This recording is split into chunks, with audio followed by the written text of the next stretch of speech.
Alright, the FLEXmax charge controller model we'll be unboxing today is the FM100 300 VDC AFCI. It comes fully assembled in a single box. The box weighs a little under 20 pounds, dimensions of 25.5 inches long, 12 inches wide, and 10 inches high.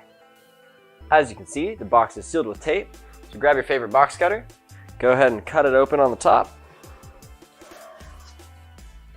lift up the flap, and inside you'll find the FM100 AFCI, and it looks like, we got it packed here with foam, looks like we also have a kit of hardware and documentation with the mounting brackets there, and looks like declaration of conformity, quick start guide, and some other registration documents. Charge controller is about 23 inches long, 8.8 inches wide, 6 inches deep. Weighs just about 16 pounds. Now, let's take a closer look at some of the specifications and features. This is the maximum power point tracking controller with built-in 3-stage charging algorithm.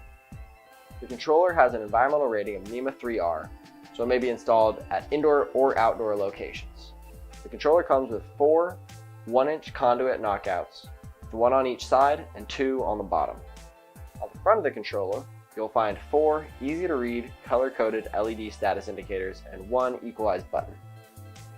This unit is rated at 100 amps DC output for battery charging and can handle up to 300 volts DC of PV input voltage for as much as 7,000 watts of solar at 48 volt nominal system voltage, meaning your batteries, 5,250 watts for 36 volt batteries, and 3,500 watts for a 24 volt battery bank. Your specific system voltage is automatically detected by the FLEXmax 100 AFCI. Now, compared to its predecessor, the biggest new feature in this model is the addition of arc fault circuit detection and interruption, also known as AFCI. Of course, ground fault detection, or GFDI, is included as well.